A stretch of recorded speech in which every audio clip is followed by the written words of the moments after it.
Buen día, hermanos. Vamos a orar nuevamente. Amado Dios, te damos gracias por este día que nos has permitido tener, Señor. Gracias por darnos el privilegio de poder congregarnos. No sabemos, Señor, el privilegio tan grande que es poder estar aquí juntos, Señor, congregados como un solo cuerpo, Señor, el cuerpo de Cristo. Y como decía mi hermano, Cristo en medio de nosotros. Amado Señor, te pedimos que nos guíes en esta mañana, que esta palabra sea edificación, Señor. Ayúdame, Señor, a que pueda ser un instrumento útil para tu gloria, Señor, y que cada uno de los que estamos acá lo seamos también, que podamos estimar tu iglesia como lo que es, lo valioso que es, lo precioso que es, Señor. No nos dejes desestimarla, ni apartarnos del valor que tú le has dado, entregándola a Cristo, y Cristo muriendo por ella. Señor, te pedimos esto en esta mañana, en Cristo Jesús. Amén. Mis amados hermanos, bienvenidos nuevamente, un domingo más de congregarnos, de aprender del Señor, y quisiera invitarlos a un texto, 1 Timoteo, capítulo 3,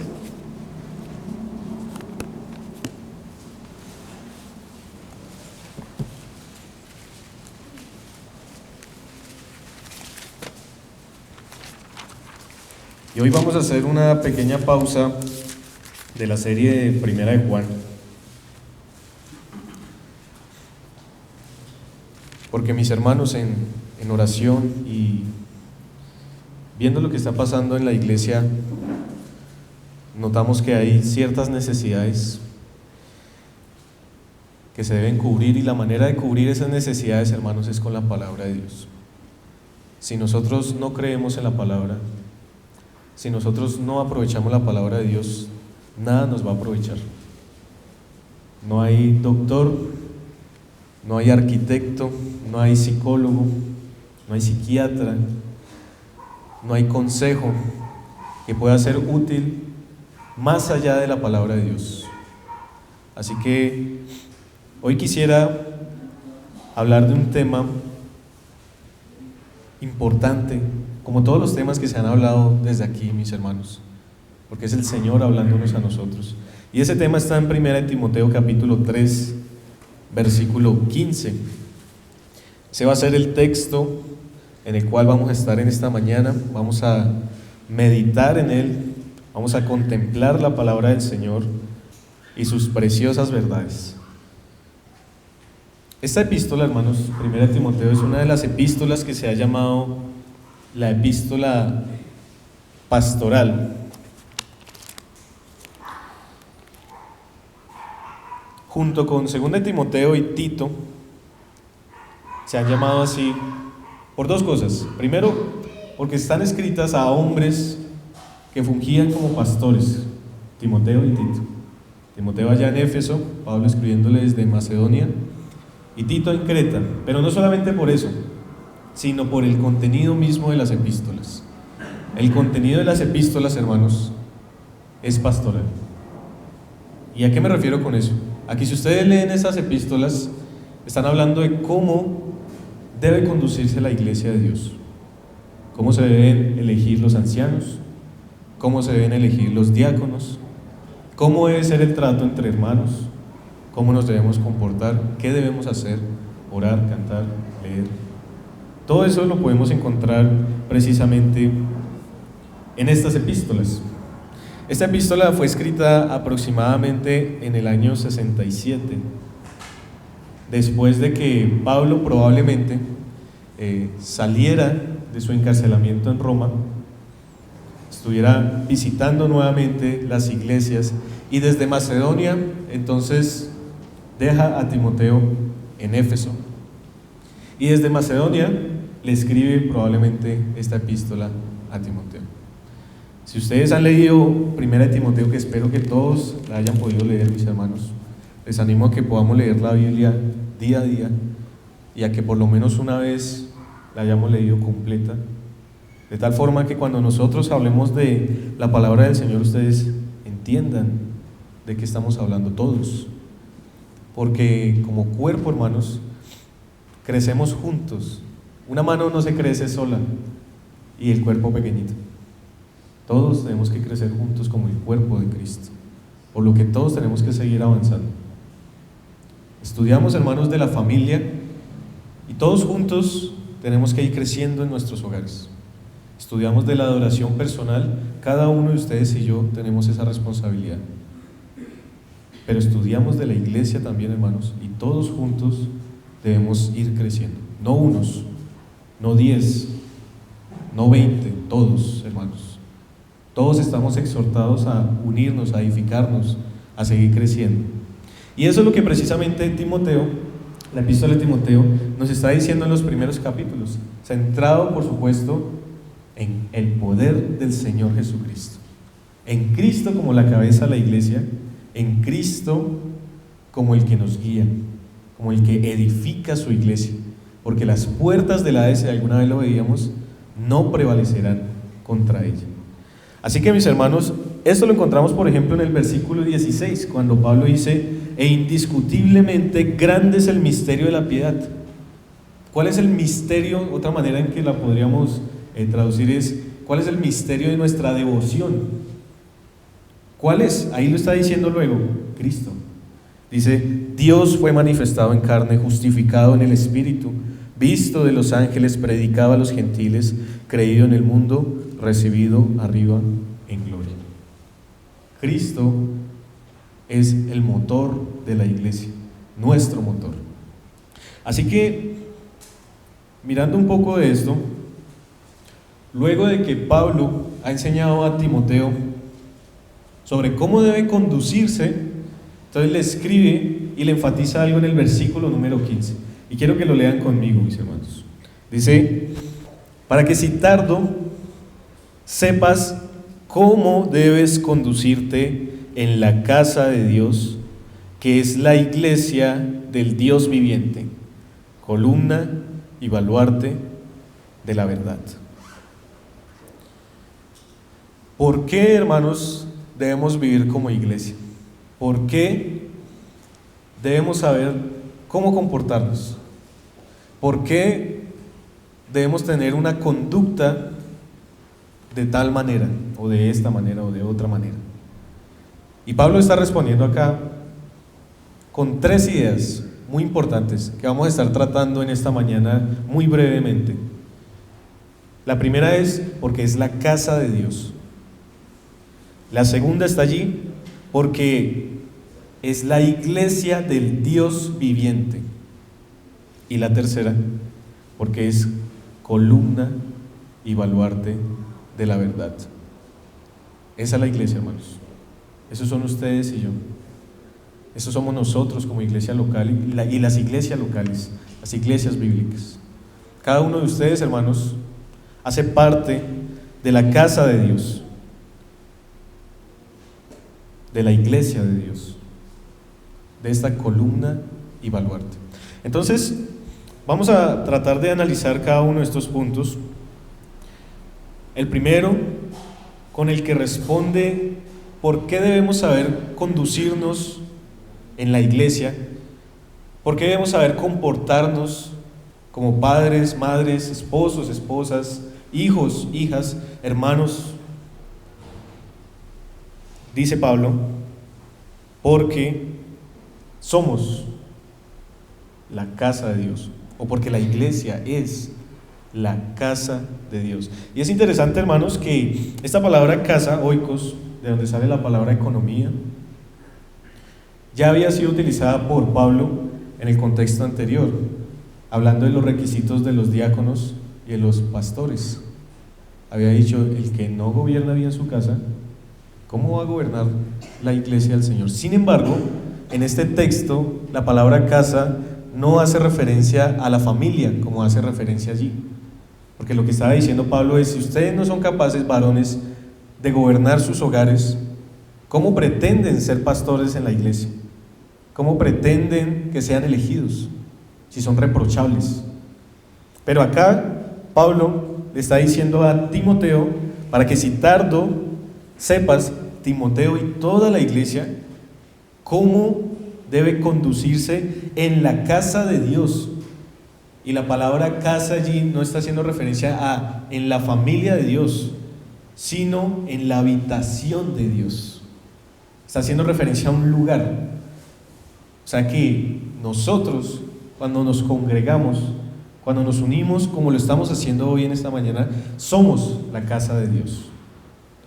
¿Y por qué somos la casa de Dios? Porque Dios habita en medio de su casa. Dios habita en medio de su casa. Así que cuando yo voy, hermanos, por ejemplo, a una de sus casas, cada uno de ustedes tiene sus reglas, ¿no?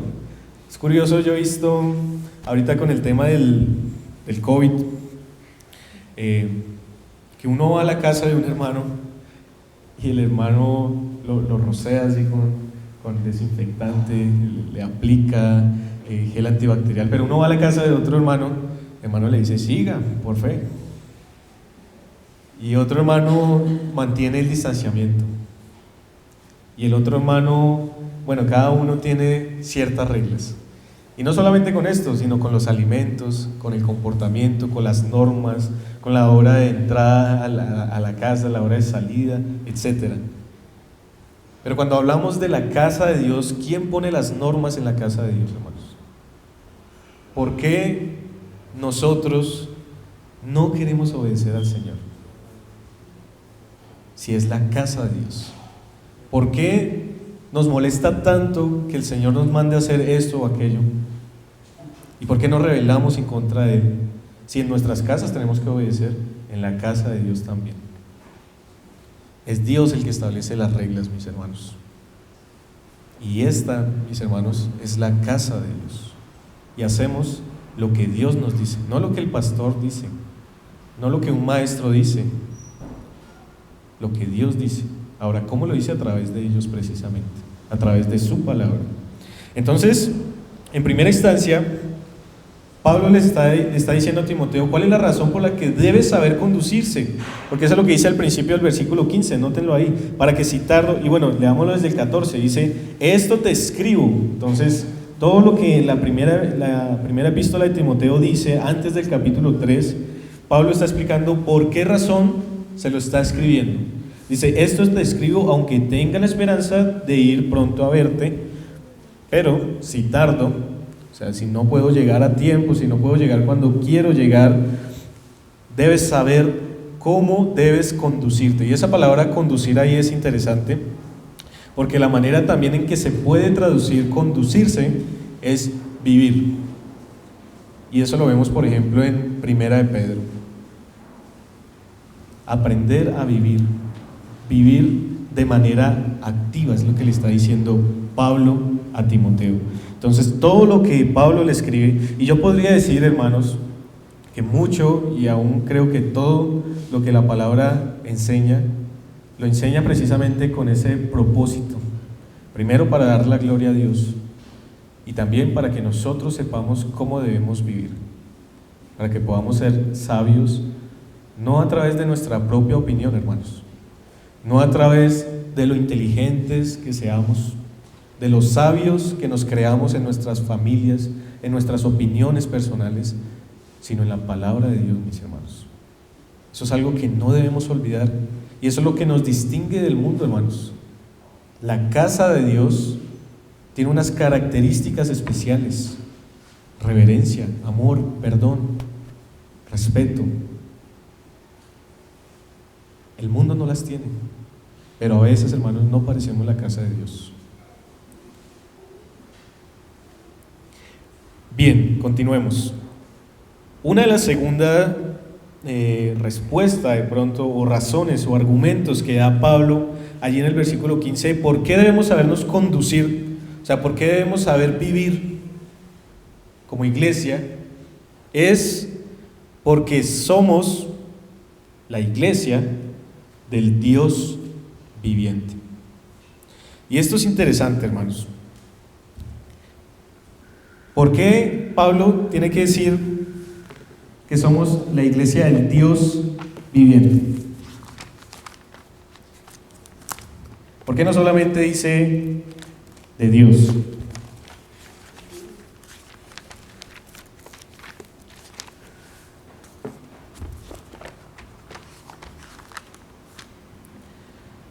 Es interesante que Pablo, por ejemplo, en Primera de Tesalonicenses, habla de que nosotros hemos sido cambiados o llevados de los ídolos al Dios viviente otra vez. Y probablemente, hermanos, aquí Pablo, y normalmente cuando Pablo utiliza la palabra o la frase Dios viviente, está haciendo referencia a algo que lo contrasta. ¿Y qué es lo que contrasta a un Dios viviente? Un ídolo muerto, un ídolo inútil,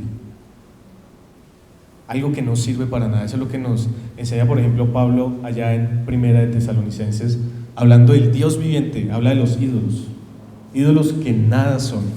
Así que el segundo argumento de Pablo acá, de por qué razón debemos saber conducirnos en la iglesia, saber vivir, es porque la iglesia es propiedad de Dios, pero no solamente eso, sino de un Dios activo, hermanos. No un ídolo muerto, no un Dios inútil, no un Dios que no actúa en medio de su iglesia, sino un Dios viviente. La palabra viviente está activamente trabajando en potencia, es decir, que en la iglesia reside precisamente ese poder de Dios. Es Dios el que capacita a la iglesia, es Dios el que impulsa a la iglesia, es Dios el que da el querer como el hacer. Y es precisamente eso lo que Pablo quiere enfatizarle a Timoteo en este texto. Hermanos, ¿en verdad nosotros creemos la palabra de Dios? ¿En verdad nosotros creemos que la iglesia es la iglesia del Dios viviente? Porque a veces parece que no, hermanos. No estimamos la iglesia, no nos importa la iglesia, no nos importa qué pasa en ella, qué decisiones se toman, qué se está estudiando, qué áreas de servicio están faltando para yo atenderlas. No nos importa. No nos importa si están haciendo enseñanzas para nosotros los varones, porque creemos que ya no sabemos todo. No importa si están haciendo reuniones de damas, porque siempre van a ir las mismas, las otras no lo necesitan, son perfectas. Los jóvenes, ya todos lo saben, nacieron así aprendidos con toda la carga de información. Y así somos. Y hay necesidades, hermanos, en la iglesia, pero en realidad nos importa, en realidad estimamos la iglesia. Miren, hermanos, que en la experiencia que he tenido en el instituto local, porque es de nosotros el instituto, estaba enseñando un tema que es muy bonito y es la eclesiología, un tema que nunca se había visto como se ha visto en este momento por la gracia de Dios en esta iglesia. ¿Y saben, hermanos, cuántos van? No les digo para que no se pongan tristes, pero eso a veces nos deja ver, hermanos, que tal vez no creemos tanto en lo que la palabra de Dios dice, que tal vez no tenemos a la palabra de Dios en primer lugar, lo tenemos por allá en tercero. Primero mis opiniones, primero yo, y después sí. Ni siquiera la opinión tal vez de mi esposa o mi esposo, de mis padres, sino yo. Entonces, creemos que la iglesia es la iglesia del Dios viviente. Y resulta que ese yo del que yo les estoy hablando, hermanos, es aquel que probablemente Pablo está contrastando. Ídolos muertos, inútiles.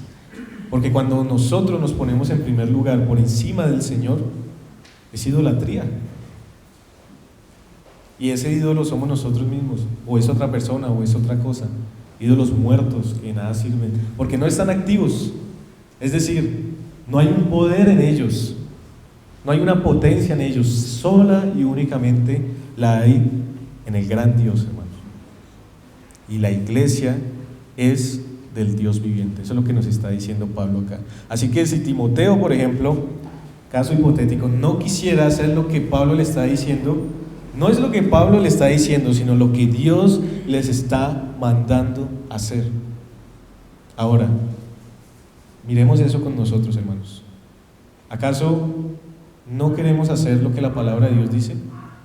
Porque lo que estamos diciendo es que no queremos obedecer a Dios directamente, pero en nuestra boca sale algo contrario, porque nosotros decimos, la iglesia, es preciosa, pero ¿cuándo estamos sirviendo en ella?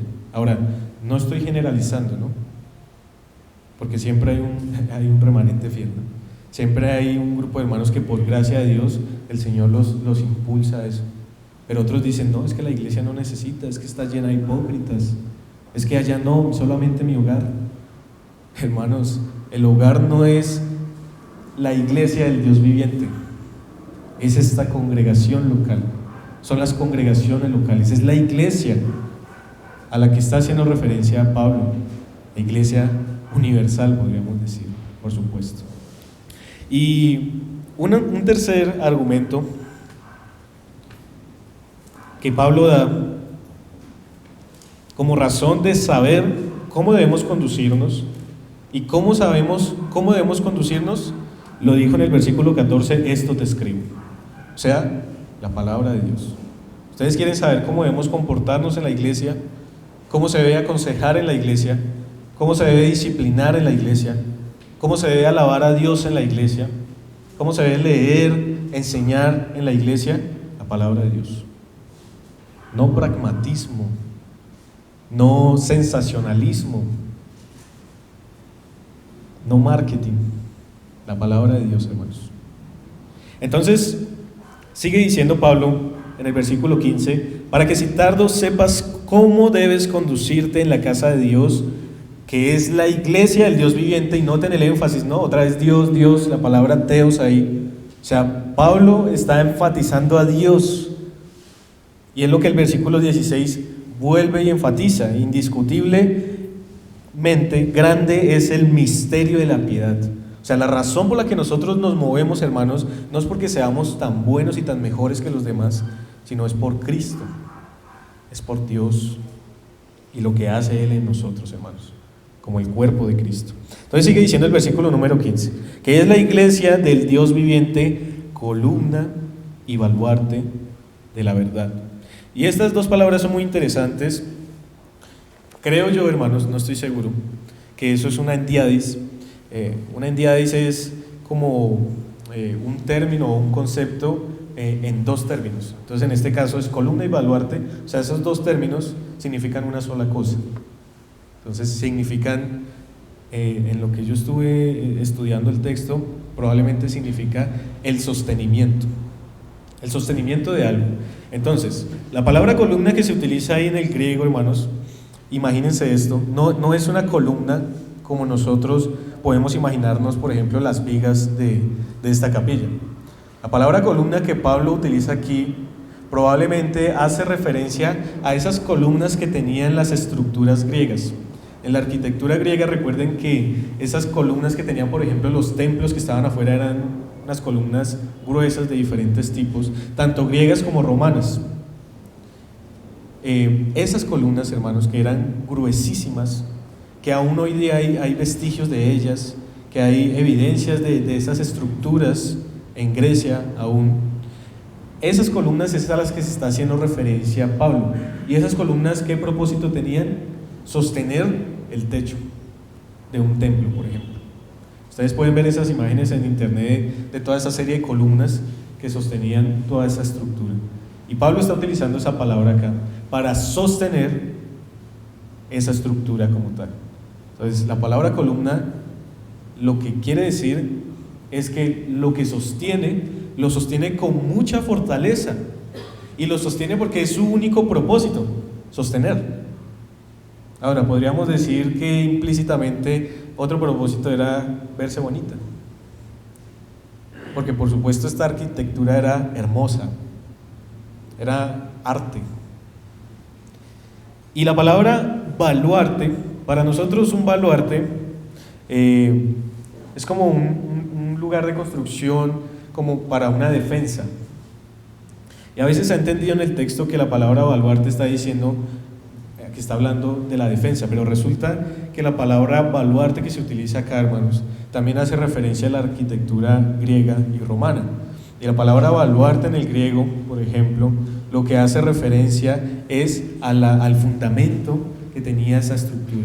Entonces, por ejemplo, iban a construir un templo, iban a construir un edificio de estos enormes, y pues por supuesto que tenían que hacer primero echar un fundamento para que toda esa superestructura entonces se pueda sostener otra vez, para que toda la estructura se pueda sostener, porque si no hay ese fundamento no se puede sostener. Y es interesante, hermanos, la relación que Pablo hace con esto, porque sabemos que el fundamento de la iglesia son los apóstoles y los profetas, y que ellos son parte de la iglesia. Y desde ellos hasta hoy, hermanos, la iglesia es columna y baluarte de la verdad. ¿Y qué es la verdad para Pablo acá? Para Pablo la verdad es lo que está diciendo en el versículo 16. Para Pablo la verdad es lo que para nosotros hoy son estos 66 libros. La verdad es la revelación de Dios, hermanos. La verdad es el evangelio de Jesucristo. Y lo que Pablo está diciendo es que la iglesia es el sostén de la verdad. La iglesia es la que protege, podríamos decir también, la verdad. La iglesia es la que divulga la verdad. Esta es la iglesia del Dios viviente, hermanos. Ahora, ¿cómo somos columna y baluarte? Porque cada uno de ustedes, hermanos, y yo, cada uno de ustedes y yo somos columna y baluarte. No es Andrés, somos todos.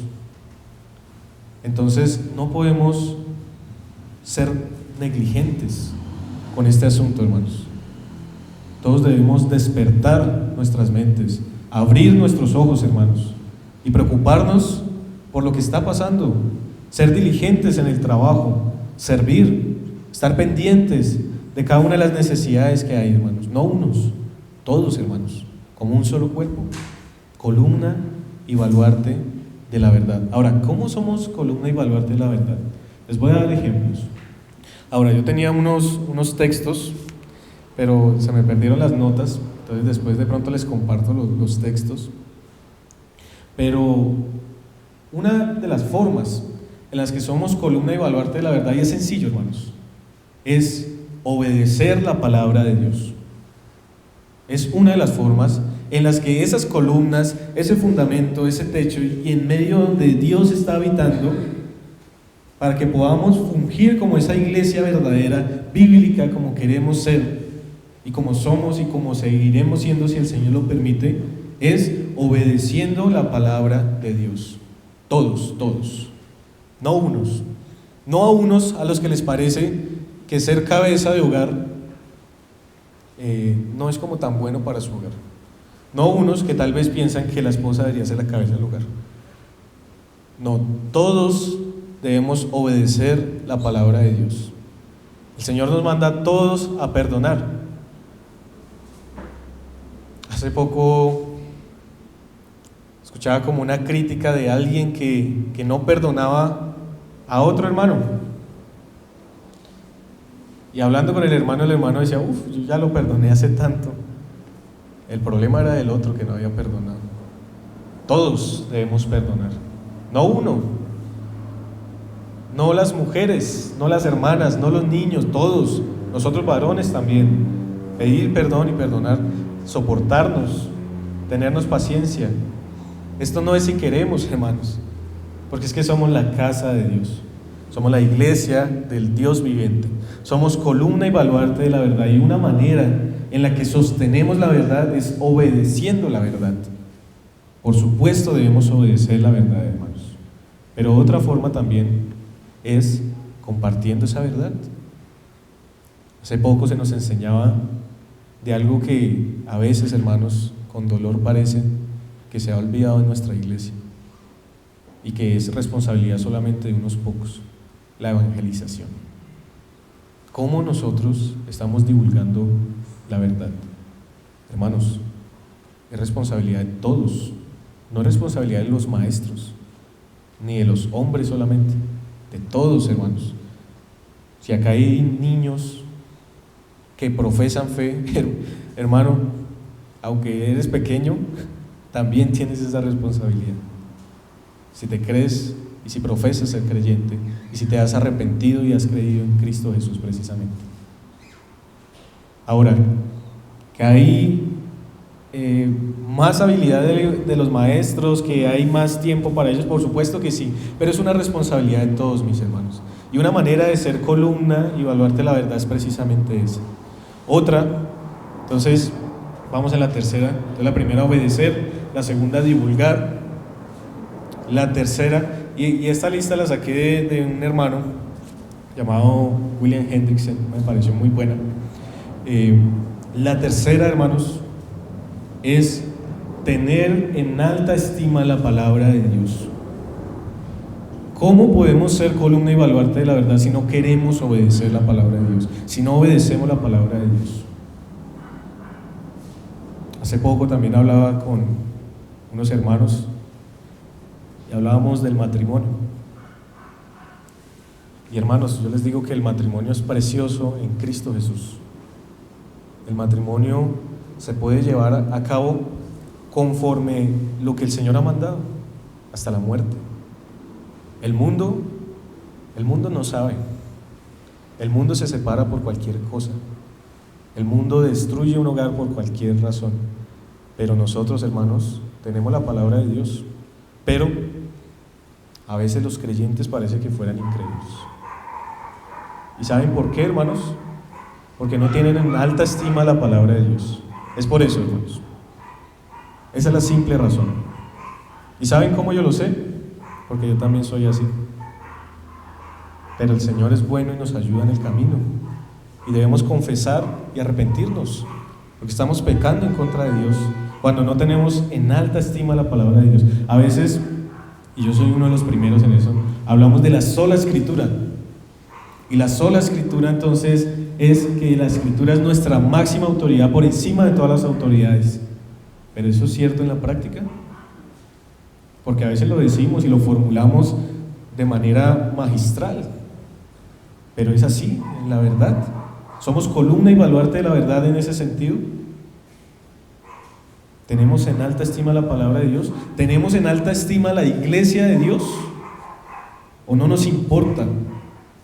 No nos importan las asambleas que se hacen, nos importan más otras cosas, tal vez la novela, el fútbol, tal vez que nos fastidia el hermano que va a hablar, que no nos agrada.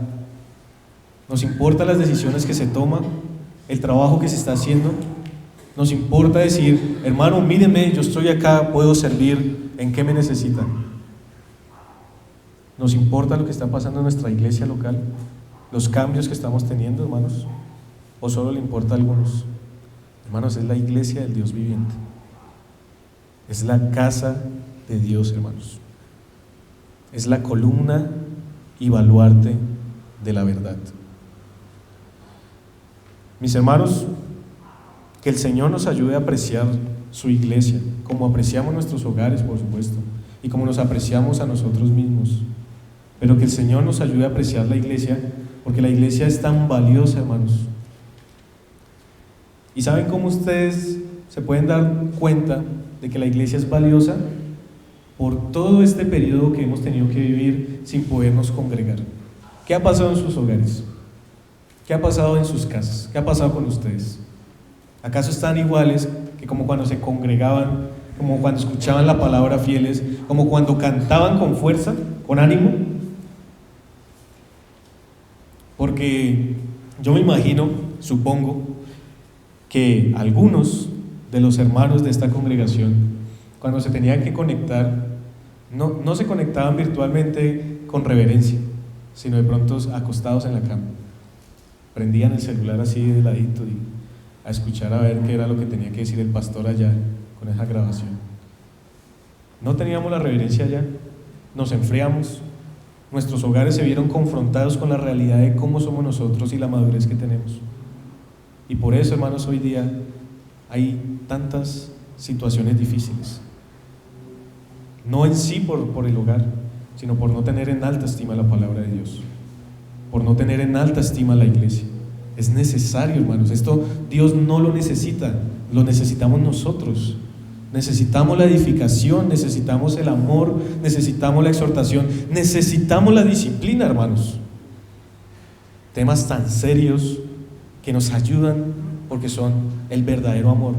El verdadero amor, hermanos, no es el consentimiento y la alcahuetería. El verdadero amor es la exhortación, es el perdón, es la paciencia. Ese es el verdadero amor, hermanos. Así que esto es lo que Pablo le está recordando a Timoteo, para que si tardo sepas cómo debes conducirte en la casa de Dios, que es la iglesia del Dios viviente, columna y baluarte de la verdad. Así que, mis hermanos, hoy lo que quería compartirles y animarles y exhortarles, como el Señor lo ha hecho conmigo con esta palabra, es que amemos a la iglesia de Dios, es que nos preocupemos por ella, es que sigamos estos procesos y este camino juntos, como un solo cuerpo, no unos adelante de otros, todos juntos, hermanos, todos preocupados.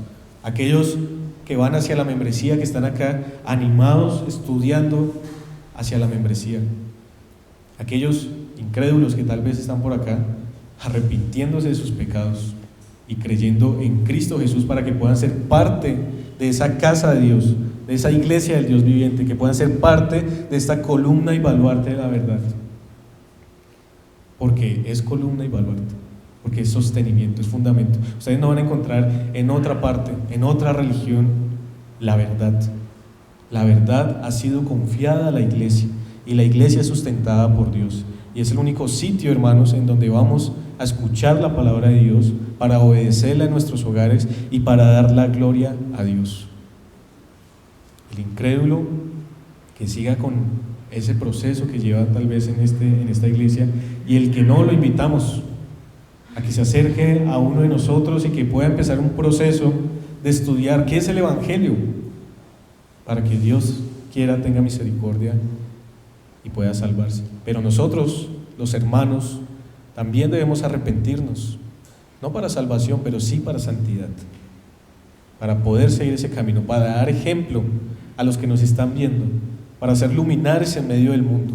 Recuerden Mateo 16:18, dijo Cristo: yo edificaré mi iglesia y las puertas del Hades no prevalecerán contra ella. Y no van a prevalecer, hermanos, porque somos columna y baluarte de la verdad, porque el Señor nos sostiene y debemos estar fuertes, firmes, confiados, esperanzados en eso, hermanos.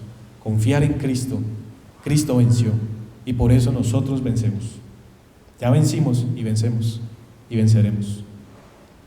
Y damos gracias a Dios por el Señor Jesús.